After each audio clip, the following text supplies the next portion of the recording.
Friends है आज का जो कह लीजिए कुछ काम हुए हैं यीशु मसीह की ज़िंदगी में। उस आखिरी रात में, इससे पहले कि वो अगले दिन सताया जाता, अगले दिन उसको पनिश किया जाता, वो क्रूस पर जाता, एक किस्सा है। बल्कि कैसे इसे मैं बताऊं, एक एक्सपीरियंस है जो वहाँ पर उस जगह पर उन लोगों ने लिया है जो यीशु मसीह के साथ थे। और मुझे ऐसा लगता है, मैं अभी जब पढ़ रहा था, इस पूरी सीक्वेंस को पढ़ रहा था, पूरी कहानी को दोबारा से इस साल, मुझे ऐसा समझ में आया कि अगर हमने मत्ती उसका 26वां अध्याय अगर समझ लिया ना ठीक से, तो यीशु मसीह के पीछे चलने का नजरिया बदल जाएगा हमारा।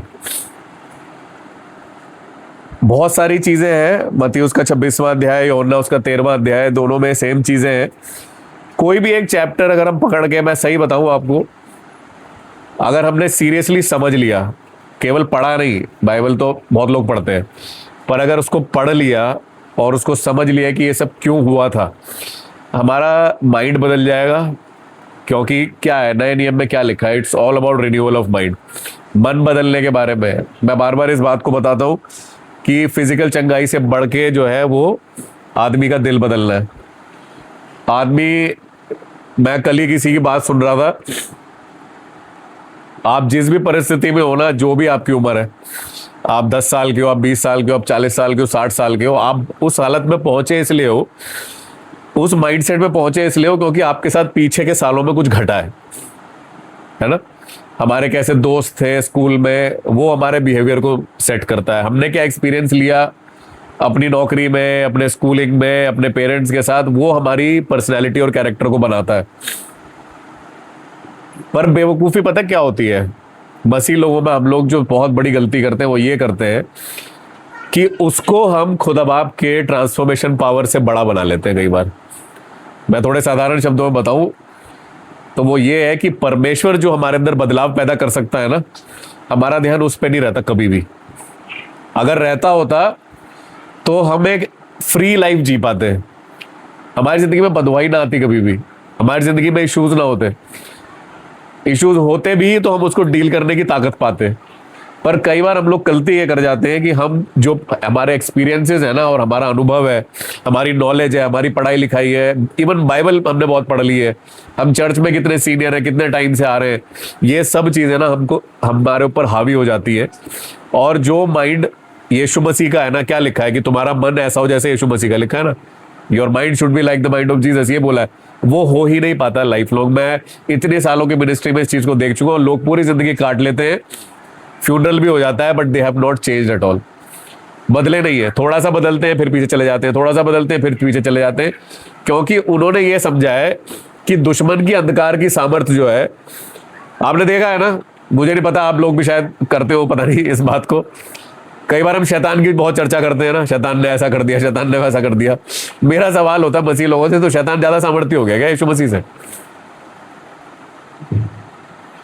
कर देते हैं ना हम कई बार अपनी बातों से, we makes the enemy more powerful than Jesus. जैसा तू मुंह से अंगीकार करेगा वैसा ही तू हो जाएगा, बाइबल में लिखा है। What ever the man thinks in his mind that way he becomes, proverbs में लिखा है, नीति वचन में, जैसा आप सोचते हो वैसे ही बनते चले जाते हो। सुबह से रात तक नेगेटिव बातें सोचते रहो, आप नेगेटिव हो जाओगे। सुबह से रात तक नेगेटिव वीडियोस देखते रहो, आपका माइंड नेगेटिव हो जाएगा। खामखा लोगों पे आप शक करने लगोगे, ये चुरा के तो नहीं ले जाएगा मेरे से कुछ, मैं भाई तेरा बेटा ही है है ना?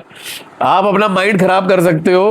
पर मैं क्या कह रहा हूं, मेरा पॉइंट ये है कि हमने अगर यूहन्ना 13, मत्ती 26, इसमें जो चीजें हुई है ना, यही अगर हमने समझ लिया ना, तो हमारी बहुत बड़ी जीत हो जाएगी और हम अपने मसीह जिंदगी में ना बहुत आगे बढ़ जाएंगे अगर हमने ये सीक्वेंस समझ लिया। आज का दिन आप लोगों को पता ही है, हम लोग कई बार समझते हैं इसे प्रभु भोज को लेकर कि परमेश्वर ने आखिरी अपने समय पर प्रभु भोज किया और उसने उसके बाद अपने चेलों के पांव धोए, ये भी आज के दिन में हुआ है। और तीसरी चीज, एक और चीज हुई है जिस पे हम अंत में आएंगे। 3 बातें आज हुई हैं जिन तीनों पर आपका ध्यान ले जाना चाहूंगा जल्दी से। मत्ती 26वां अध्याय उसके 17वें पद से मैं पढ़ रहा हूँ, हालांकि 26वें पद से ही आगे चीजें हैं, बट मैं सिर्फ आपको कहानी और कॉन्टेक्स्ट बता दे रहा हूं। टाइटल है चेलों के साथ फसह का अंतिम भोज। अखमीरी रोटी के पर्व के पहले पहले दिन चेले यीशु के पास आकर पूछने लगे, तू कहाँ चाहता है कि हम तेरे लिए फसह खाने की तैयारी करें? उसने कहा, नगर में अमुक व्यक्ति के पास जाकर उससे कहो, गुरु कहता है कि मेरा समय निकट है, मैं अपने चेलों के साथ तेरे यहाँ पर्व बनाऊंगा। अतः चेलों ने यीशु की आज्ञा मानी और फसह तैयार किया। किसी शख्स के घर पे उसने तैयारी करी। जब सांझ हुई, जब शाम हुई, तो वो 12 के साथ भोजन करने के लिए बैठा।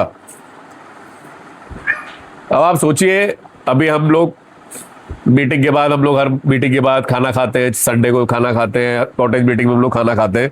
वैसी सिचुएशन यहाँ पर है। और मैं आपको आज एक चीज और बताता हूँ, पता ही है वैसे तो सब लोगों को, but I just want to repeat this. जैसे हम ये टेबल लगा के और इस तरीके से ये करते हैं ना, ऐसे नहीं होता था पुराने जमाने में। इवन फर्स्ट सेंचुरी चर्च में, पहली सदी कलीसिया में खाना खाते थे बैठ के सब लोग, वही होली कम्युनियन होता था। ये रीति रिवाज बन गए कि ऐसे करो वैसे करो, ये सब एक पहली जो कलीसिया स्टार्ट हुई थी वहां से बहुत सारे रिचुअल्स आ गए जो कि बहुत एक्यूरेट नहीं है। ऐसा नहीं है कि एक आदमी खड़ा होगा और फिर सब आएंगे और उससे होली कम्युनियन लेंगे, नहीं, वो आपस में पास करते थे रोटियों को, यीशु मसीह अपने हाथों से देते, आपस में पास करते थे और वहीं पर उस काम को किया करते थे।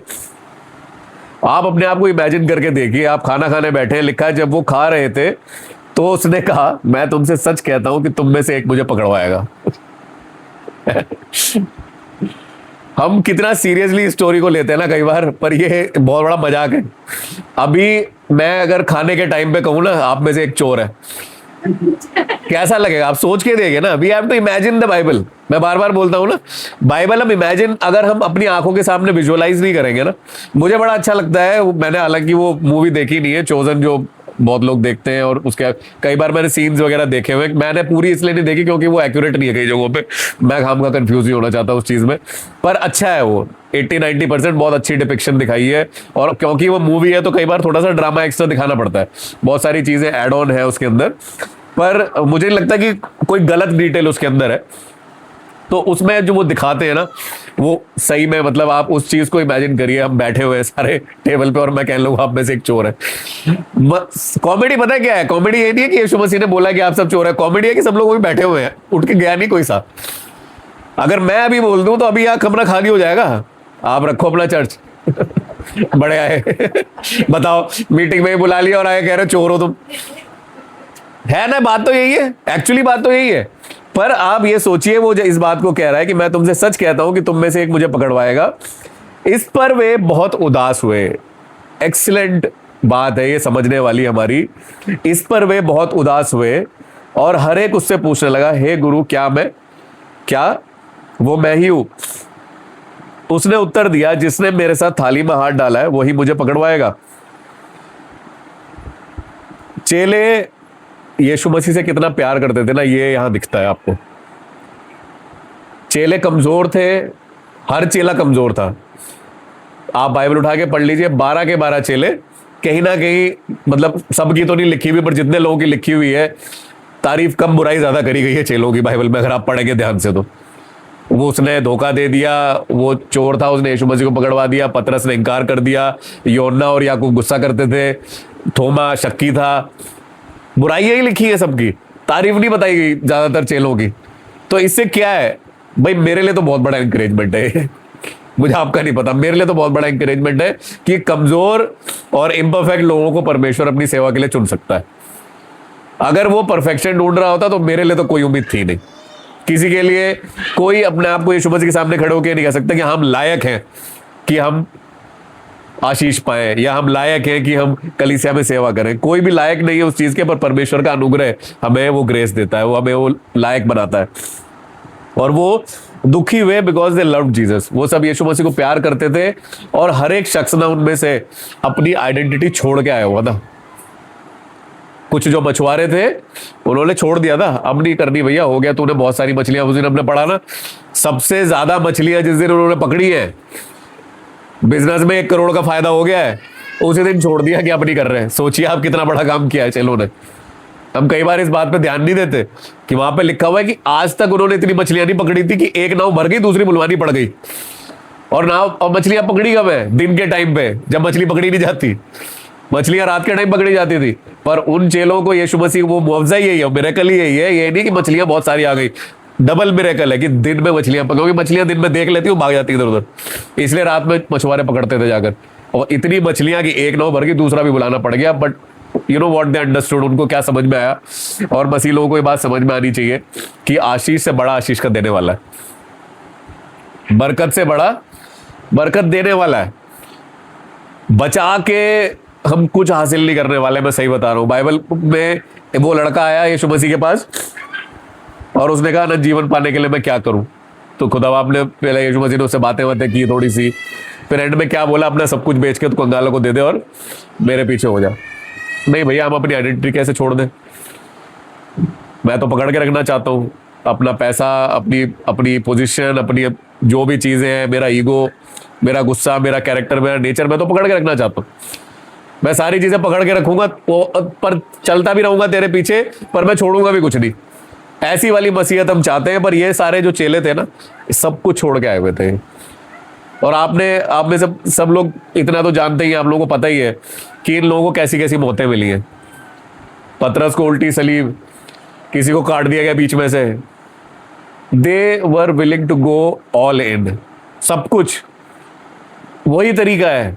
पुराने नियम में खुदा बाप ने क्या बोला, भैया मुझे पहला स्थान चाहिए, दूसरे से मुझे मजा नहीं आ रहा, पहला स्थान चाहिए, फिर देख मैं तेरे साथ के पहले उसके धर्म और राज की खोज करो। नहीं खुदा पहले आप हमें आशीष दे दो, फिर हम तेरे पीछे चलेंगे। ये लॉजिक नहीं है, ये कोई फिलॉसफी नहीं है क्रिश्चियन लाइफ की। हम में और दुनियावी लोगों में खास फर्क नहीं है। फिर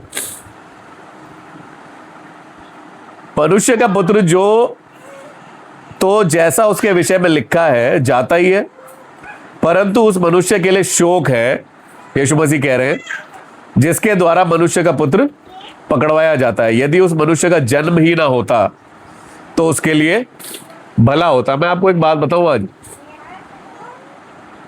ये स्टेटमेंट मार्क कर लीजिए आप, 24वें पद में जो लिखा है, उस मनुष्य के लिए शोक है जिसके द्वारा मनुष्य का पुत्र पकड़वाया जाता है। यदि उस मनुष्य का जन्म ही ना होता तो उसके लिए भला होता। ये ना हम सब के लिए एप्लीकेबल है, ये यहूदा स्क्रूति के लिए एप्लीकेबल नहीं है सिर्फ।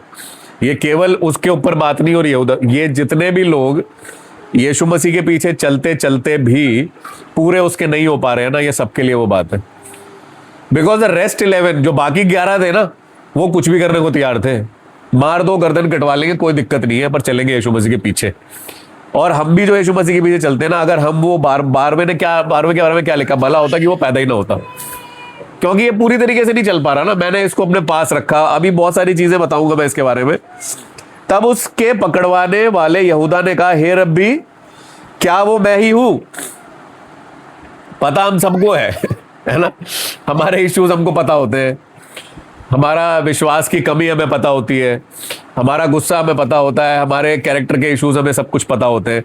पर ना कई बार हम डिफ्लेक्शन में, बार बार बोलता हूँ ना, डिफ्लेक्ट करने की कोशिश करते हैं कि बात यहाँ हो रही है, इधर करने लगो, यहाँ इसको जो है ना उधर बात करने लगो, यहां से कुछ आ रहा है उधर देखने लगो।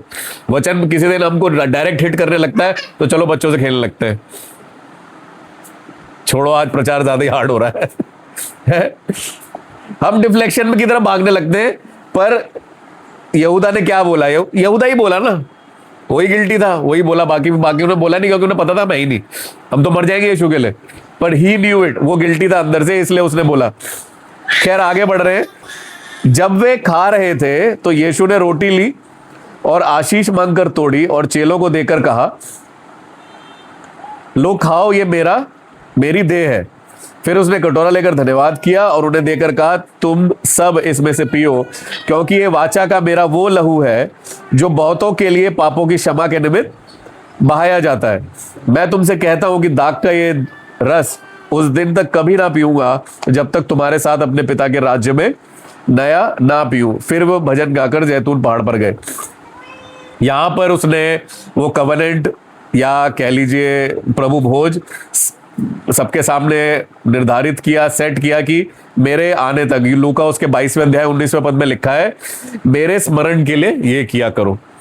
बाकी सारी बातें सेम है, पर एक चीज ऐड की हुई है लूका ने कि आखिरी में लिखा है मेरे स्मरण के लिए ये किया करो। है क्या, हो क्या रहा है? पुराने नियम में आपको पता ही है, हर बार जितनी बार भी गुनाह होगा सैक्रिफाइस होगा, है ना। हर बार जितनी बार भी गुनाह होगा आपको जाके बलिदान करना पड़ेगा, जितनी बार भी गुनाह होगा आपको कबूतर मारने पड़ेंगे, आपको कुछ करना पड़ेगा, सारी चीजें।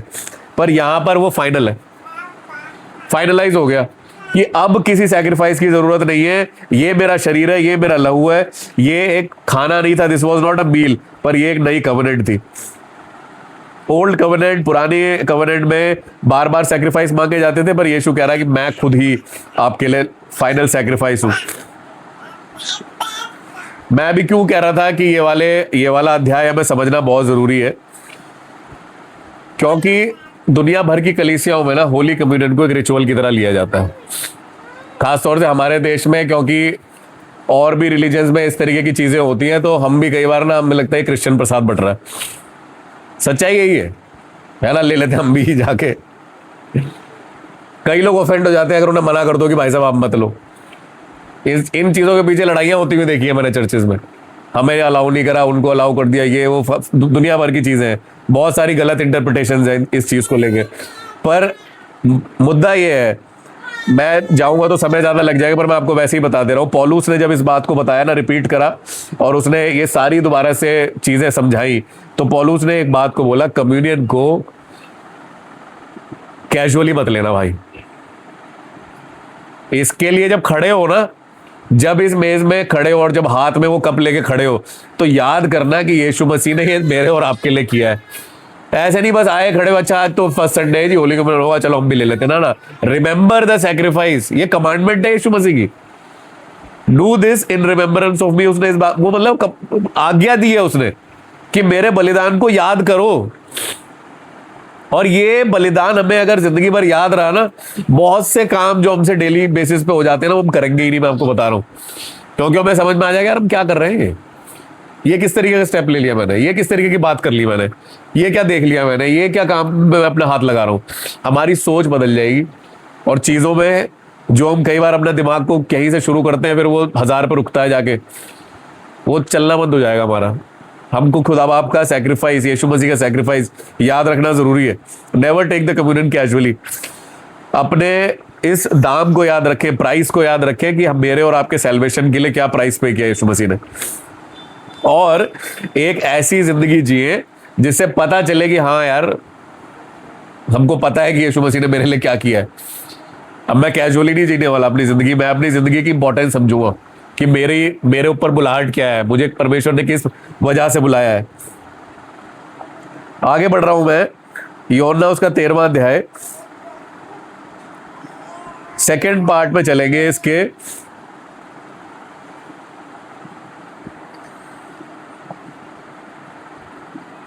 भोजन पर से, चौथा पद, भोजन पर से उठकर अपने ऊपरी कपड़े उतार दिए और अंगोछा लेकर अपनी कमर बांधी। तब बर्तन में पानी भरकर चेलों के पांव धोने, और जिस अंगोछे से उसने अपनी कमर बांधी थी उसी से पोंछने लगा। मैं तो इसी बात पे, जो फर्स्ट की 3 लाइनें है ना, बस फर्स्ट के 3-4 वर्ड्स हैं, इसी पे पूरा प्रचार कर सकता हूं। भोजन पर से उठकर, हमारे कल्चर में तो बंदा बुरा मान जाए अगर किसी को खाने पे से उठा दो। हम बड़े इमोशनल है खाने को लेके, चिकन के पीसों के पीछे लड़ाई हो जाती है हमारे यहाँ। आगे ही नहीं बढ़ पा रहे हम इन चीजों से, बहुत इमोशनल है, बहुत, मतलब खाना एक इतना बड़ा मैटर है। मुझे समझ नहीं आया, सीरियस टॉपिक है, पर बात ऐसी वाली है। भोजन पर से उठा है यीशु मसीह, आप समझिए बात को। आपको पता है हम लोगों के लिए ना बाइबल समझना बहुत इजी है, क्योंकि जो कल्चर, जिस कल्चर में बाइबल लिखी गई है ना, वो हमारा ही सेम, मतलब हम लोग बहुत सी चीजें समझ पाते हैं। जैसे कुएं का जिक्र है, बहुत सारे मटके का जिक्र है, ये सब वेस्टर्न कल्चर वाले नहीं समझ पाते, उनको देखना पड़ता है, रिसर्च करना पड़ता है, पर हमें पता है कि ये सब चीजें होती हैं। गाँव की लाइफ क्या होती है, हम में से मोस्टली लोगों को, अगर हम ना भी रहे हो गाँव में, पर हमें पता है क्या होता है, हमें पता है गेहूं खेत, ये सारी चीजें जो बाइबल में लिखी है। और हमें इस बात की इंपॉर्टेंस समझ में आनी चाहिए कि यीशु मसीह, हमको लग रहा है उसने पैर धोए, ये बहुत दीन किया उसने अपने आप को। वो तो जब पैदा ही हुआ है ना, वो वही दीनता शुरू हो गई थी उसकी।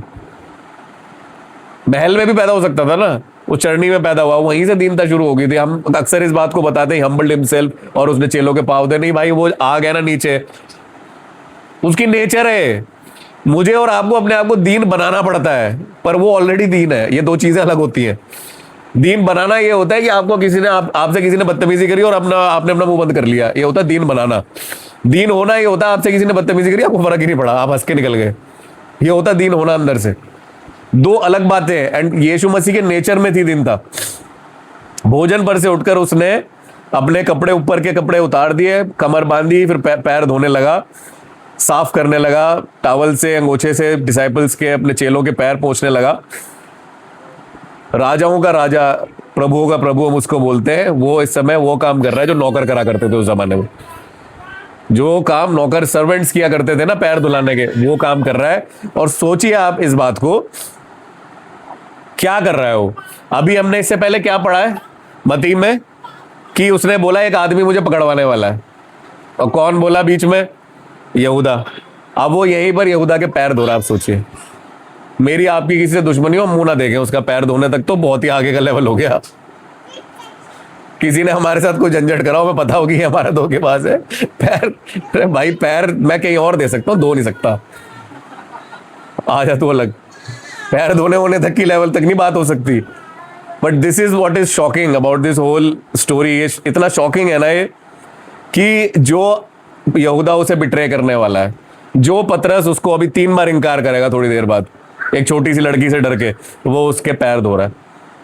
और हमें पता है क्या बताया गया है, सुनिए, स्टोरी आगे होती जा रही है। पतरस बीच में कूद गया है। मेरे पास टाइम नहीं है कि मैं पतरस की बात बताऊं बीच में, उसकी आदत है बीच में कूदने की, वो आ गया बीच में। बट उसके आगे मैं बढ़ रहा हूं। 14वें पद में लिखा है, यदि मैंने प्रभु और गुरु होकर तुम्हारे पांव धोए, तो तुम्हें भी एक दूसरे के पांव धोना चाहिए, क्योंकि मैंने तुम्हें नमूना दिखाया है कि जैसे मैंने तुम्हारे साथ किया, तुम भी वैसे ही किया करो। वो बता के जा रहा है। पैर धोने का क्या मतलब है, मैं आपको पैर धोने का मतलब समझाता हूं। कई बार ना हम समझ नहीं पा रहे, हमको लगता है कि वो आउटवर्डली कुछ चीज दिखा रहा है। धोना जो है ना, वचन से होता है। जिंदगी की हर परिस्थिति, हर कॉन्फ्लिक्ट, हर झगड़ा, हर नेगेटिव सिचुएशन, हर रिलेशनल इश्यूज, कुछ भी हो ना, वो हमको वचन के द्वारा डील करनी है। वचन के द्वारा डील करनी है। जहां हम दुनियावी एंगल घुसाएंगे ना उस चीज में, वहां गड़बड़ हो जाएगी। क्या लिखा है गलातियों की पुस्तक में, क्या लिखा है नए नियम में 10 जगह कम से कम, कि आत्मा और शरीर एक दूसरे के अगेंस्ट काम करते हैं। और हमें इस बात को समझना जरूरी है कि शारीरिक तरीके से आप लड़ोगे, रिजल्ट सही नहीं निकलेगा। पर जब आप वचन से उस बात को समझोगे, पैर धोना ये दिखा रहा है कि भाई किसी भी सिचुएशन को पैर धोना, पैर धोना क्या है, किसी की गंदगी है ना, पैर गंदे हैं, तो उसको या तो तुम पूरी पब्लिक में जाके बता दो कि भैया इसकी जिंदगी ऐसी है, इसकी जिंदगी ऐसी है, गॉसिप करो बैठ के, या फिर उसको कवर अप करो और वचन के द्वारा सफाई करो। कि कोई आपको दिख रहा है कि भैया इसकी जिंदगी में जरूरत है कुछ काम की, तो अपने लॉजिक, अपने नॉलेज से आप किसी को काउंसिल ना ही करो तो ज्यादा बेटर है। बाइबल से बताएंगे तो ज्यादा अच्छा है, बाइबल के अकॉर्डिंगली उसे क्लीन करेंगे तो ही अच्छा है। क्या तुम समझे कि मैंने तुम्हारे साथ क्या किया है? 12वें पद में कह रहा है। उसके बाद 13th वर्ष में कह रहा है, तुम मुझे गुरु और प्रभु कहते हो और ठीक कहते हो कि मैं वही हूं। फिर उसके बाद इस बात को कहा उसने, क्योंकि उन्हें भी समझ नहीं आ रहा था कि यार ये कर क्या रहे हैं यीशु मसीह। खाना चल रहा है, उठ गए, पानी डालने लगे पैर पे और साफ, उन्हें भी समझ नहीं आ रहा था। तभी यीशु मसीह ने सवाल पूछा, समझ भी रहे हो भाई साहब क्या हो रहा है? This is not physical, this is spiritual. ये शारीरिक नहीं है, ये आत्मिक है। मैं तुमसे सच कहता हूं, 16वां पद, दास अपने स्वामी से बड़ा नहीं और ना भेजा हुआ अपने भेजने वालों से। तुम ये बातें जानते हो और यदि उन पर चलो तो धन्य हो। बातें जो भी हमें मालूम है बाइबल की, उन पर चलेंगे तो ही ब्लेसिंग है। वरना ब्लेसिंग नहीं है। कुछ बातें मैंने यहां लिखी हुई है।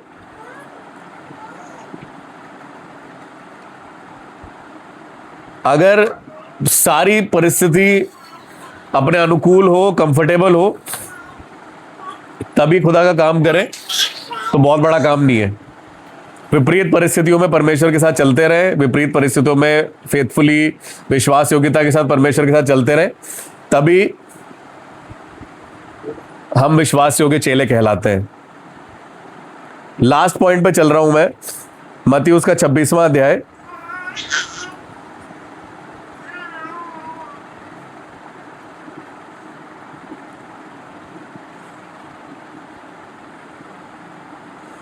उसके 36वें पद से एक घटना घट रही है। अब ये सब कुछ हो गया, प्रभु भोज हो गया, उसने पैर धो लिए। तब यीशु अपने चेलों के साथ गतसमनी नामक एक स्थान में आया और अपने चेलों से कहने लगा, यही बैठे रहना जब तक मैं वहां जाकर प्रार्थना करूं। वो पतरस और जब्दी के दोनों पुत्रों को साथ ले गया, वही पतरस, यूहन्ना और याकूब, और उदास और व्याकुल होने लगा। यीशु मसीह दिखा रहे हैं कि वो भी इंसान है। यीशु मसीह दिखा रहे हैं कि वो भी इंसान है। उदास और व्याकुल होना कोई नेगेटिव चीज नहीं है, वो एक ह्यूमन रिएक्शन है। एक ह्यूमन रिएक्शन है उदास होना, एक ह्यूमन रिएक्शन है व्याकुल होना। पर बात पता है क्या है, मैं आपको बताता हूं यीशु मसीह हमें यहां क्या दिखा रहे हैं और हम लोगों ने क्या करना अपनी जिंदगी में सीख लिया है, उसमें फर्क क्या है। कोई भी विपरीत परिस्थिति आएगी तो ऑब्वियस सी बात है, मैं बार बार ये वाला एग्जांपल देता हूं। मैं एज अ पेरेंट, जब आपके बच्चा बीमार होता है या कुछ भी होता है, हमें पता है कि 3 दिन बाद वो ठीक हो जाएगा, पर उदासी तो आएगी ना, वो तो नेचुरल है। आप किसी बुरी परिस्थिति से होके जाओगे, फॉर एग्जाम्पल आपकी सैलरी लेट हो गई, आपको पता नहीं है तनख्वाह कब आएगी, तो व्याकुलता तो होगी भाई, टेंशन तो होगी, नेचुरल है। जादूगर थोड़ी है कि हमें फर्क ही नहीं पड़ेगा चीजों से। व्याकुलता आती है, उदासी भी आती है, बोथ आर नेचुरल थिंग्स। हमें चर्च ने ये बता दिया है कि नहीं, ये नेगेटिव रिएक्शन है, ये नेगेटिव इमोशन है। इमोशन कोई नेगेटिव नहीं होता, हम उस इमोशन पर आगे अपना बिहेवियर कैसा रखते हैं वो होता है नेगेटिव या पॉजिटिव। उदासी और व्याकुलता में हम कैसे आगे बढ़ते हैं, यीशु मसीह कैसे बढ़ रहे हैं ये समझिए आप। ये हमारे लिए एक एग्जाम्पल है और हम कैसे बढ़ते हैं उसको हम नापे, समझे इस बात को। वो उदास और व्याकुल होने लगा, तब उसने उनसे कहा, मेरा जी बहुत उदास है, यहां तक कि मेरा प्राण निकला जा रहा है।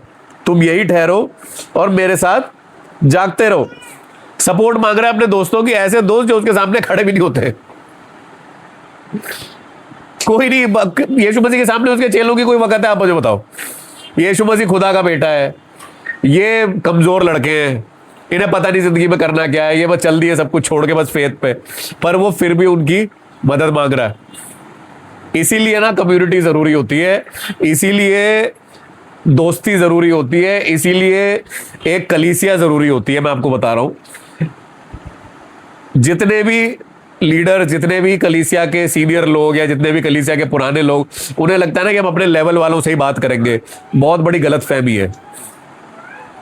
यीशु मसीह ऐसे 3 लोगों को लेकर चल रहा है जिनमें से एक तो अभी डिनाई कर देगा, और उनसे रिक्वेस्ट कर रहा है कि भाई प्रेयर कर सकते हो क्या मेरे लिए, दुआ कर सकते हो क्या मेरे लिए। यीशु मसीह आपको क्या जरूरत है, आपके लिए दुआ करिए, आप तो खुदा के बेटे हो।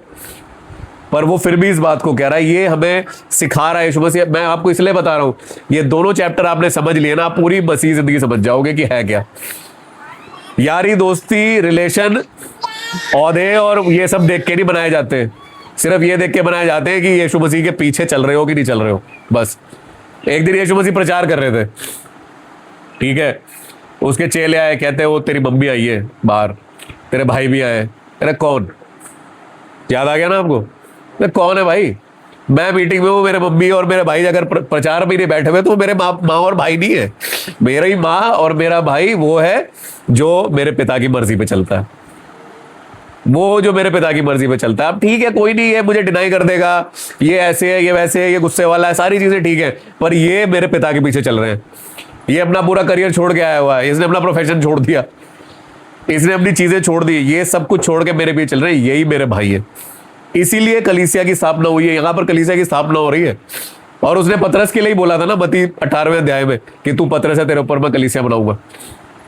उससे पहले कह, उसके बाद कह रहा है कि पतरस देख, शैतान ने तुझे मांग लिया है कि गेहूं की तरह फटके। पर मैं इसी पे वापस आ रहा हूं। फिर वो थोड़ा और आगे बढ़कर मुंह के बल गिरा और ये प्रार्थना की, this is the way to deal with your sadness, your anxiety, your issues. ये तरीका है अपनी व्याकुलता, अपनी उदासी, अपने, क्या बोलूं मैं उसे, मुझे वर्ड नहीं मिल रहा, चिड़चिड़ापन समझ लीजिए, होता है। इन सब चीजों से डील करने का ये तरीका है। लिखा है, हे मेरे पिता, यदि हो सके तो ये कटोरा मुझसे टल जाए, तो भी जैसा तू चाहता है, जैसा मैं चाहता हूं वैसा नहीं। पहली बात उसने लिखी है, जैसा मैं चाहता हूं वैसा ना हो। मैं इस उदासी और व्याकुलता में अगर कुछ करूंगा ना, तो वो बवाल ही होगा, फिर उससे गलत ही कुछ ना कुछ प्रोड्यूस होगा। पर जैसा मैं नहीं चाहता हूं, परंतु जैसा तू चाहता है वैसा ही हो। फिर उसने चेलों के पास आकर उन्हें सोता पाया और पतरस से कहा, क्या तुम मेरे साथ एक घड़ी भी ना जाग सके? जागते रहो और प्रार्थना करो कि तुम परीक्षा में ना पड़ो। प्रार्थना क्या हमारा हिस्सा है जिंदगी का? रेगुलर पार्ट है क्या नहीं है? मैं बस ये जानना चाहता हूं। प्रार्थना तो हम सब करते हैं, कोई यहां पर नहीं बैठा जो प्रेयर ना करता होगा। पर क्या ऊपर नीचे होता है? वो लगी होती है ना डॉक्टर के वहां पे हॉस्पिटल में, ऊपर नीचे ऊपर नीचे, उस तरीके से प्रार्थना होती है या स्टेबल है? वो करना जरूरी है। क्या कह रहा है कि प्रार्थना करोगे तो परीक्षा में ही नहीं पढ़ोगे? ऐसा तो नहीं कि हम परीक्षा में पढ़ते हैं तो प्रार्थना करते हैं जाके, उल्टा होता है। जब दिक्कत आती है तब हमारी प्रार्थना की इंटेंसिटी बढ़ जाती है, या हम हमेशा ही प्रार्थना करते हैं। जागते रहो और प्रार्थना करो कि तुम परीक्षा में ना पढ़ो, क्योंकि सुनिए, मैं जो बात कह रहा था अभी आत्मा और शरीर वाली, वहां पे देखिए क्या यीशु मसीह कह रहे हैं। आत्मा तो तैयार है परंतु शरीर, आत्मा तो तैयार है परंतु शरीर दुर्बल है। मन से हम बहुत चीजें करना चाहते हैं, पर हमारा शरीर हावी हो जाता है, हमारा बॉडी, हमारा फ्लैश, हमारे डिजायर्स, हमारा कैरेक्टर उस तरीके का गड़बड़ कर जाता है कई बार। अब हुआ क्या है यहां पर, यीशु मसीह गत्सिमनी में गए हैं, दुखी हैं, व्याकुल हैं। लिखा उसका पसीना ऐसे गिर रहा था जैसे लहू के बहुत बड़े बड़े ड्रॉपलेट्स की तरह। चेले सो गए, पब्लिकली अगले दिन इसको क्रूज देने वाले हैं। पर उससे पहले क्या कर रहा है? बहुत बड़े टेस्ट पे जाने से पहले, अपना मिशन पूरा करने से पहले, इस बात को समझिएगा आप, क्रॉस पे जाना ना यीशु मसीह के लिए पनिशमेंट नहीं थी। पनिशमेंट वो मेरी और आपकी है, जो वो लेके चला गया। उसके लिए वो मिशन था, उसके लिए वो मिशन था, उसके लिए वो टारगेट था, उसके लिए वो था, वो जिसके लिए आया है। वो चरनी में पैदा इसलिए हुआ ताकि वो क्रूज पर जा सके। हमारी जिंदगी के मिशन तब तक पूरे नहीं हो पाएंगे जब तक हम गत्समनी में सरेंडर ना करें यीशु मसीह के सामने। मैं बता रहा हूं आपको, सरेंडर जब तक नहीं होगा ना, जब तक अधीनता में नहीं यीशु मसीह के जाएंगे, हम बैठे रहे बड़े बड़े विजन लेके, कोई विजन पूरा नहीं होने वाला। सरेंडर के बिना आपका मिशन पूरा नहीं हो सकता। Victory is decided in prayer. आपकी जीत इस बात पर निर्भर करती है कि हमने दुआ कितनी की है, कितनी दुआ करी है, कितना। यहां क्या लिखा है? वो मुंह के बल गिराया जाके। यीशु मसीह मुंह के बल खुदा आपके सामने गिर रहे हैं, तो मैं और आप क्या है?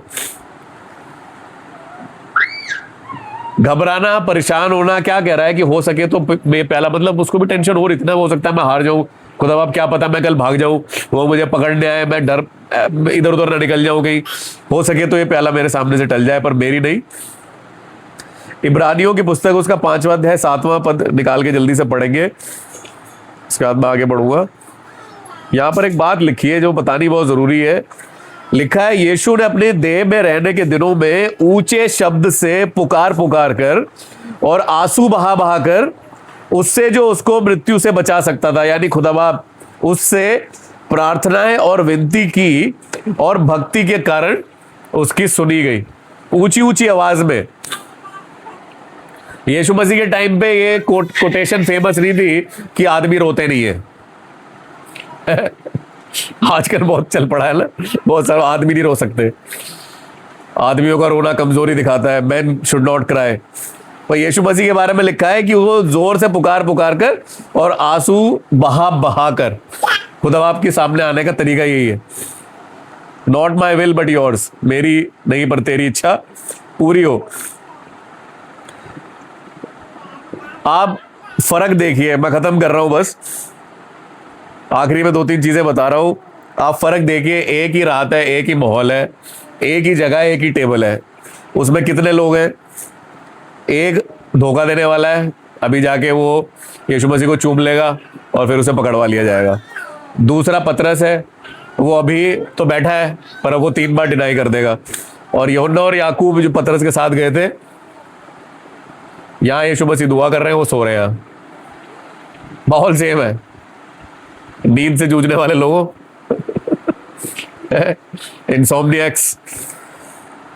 समझिए बात को, वीकनेस कई बार हमें खुदा से दूर कर देती है। हमें अपने क्या लिखा है कि आत्मा तो तैयार है पर शरीर दुर्बल है। शारीरिक रूप से हम दुर्बल होते हैं कई बार, पर यीशु मसीह ने फर्क ये किया है, यीशु मसीह भी उसी माहौल में थे। यीशु मसीह ने अपने आप को सरेंडर कर दिया, यीशु मसीह ने खुदा के हाथों में अपने आप को सौंप दिया है। सबके ऊपर टेस्टिंग आई थी पर केवल यीशु मसीह वहां पर उस टेस्ट से आगे चल पड़े हैं। उसने अपने आप को दीन किया, अपने आप को दिया, सरेंडर किया ट्रायल में। आज के दिन को अगर हमें समझना है तो हमें समझना पड़ेगा, पहली बात कि ये एक बुलाहट है, ये एक इनविटेशन है, वचन के द्वारा, कलाम के द्वारा एक इनविटेशन है कि अगर हमें खुदा के पीछे चलना है ना, अगर हमें परमेश्वर के पीछे चलना है तो आधी अधूरे तरीके से नहीं चल सकते हम, हमें पूरा सरेंडर करना पड़ेगा। टेबल पे आना पड़ेगा, एक दूसरे के पैर धोने पड़ेंगे, उसके बलिदान में शामिल होना पड़ेगा, उसके शरीर और लहू में शामिल होना पड़ेगा, एक दूसरे के पैर धोने पड़ेंगे। और जब मुसीबत पड़ेगी ना, जब व्याकुलता आएगी, जब उदासी आएगी, तो गतसमनी के बाग में घुटनों पे जाना भी पड़ेगा। गतसमनी के बाग में मुंह के बल पड़ के दुआ भी करनी पड़ेगी। ये क्रिश्चियन लाइफ है, ये मसीह जिंदगी है। हम प्रभु भोज में चलेंगे। आइए खड़े हो जाए अपने स्थानों पर। कोई ये ले ले।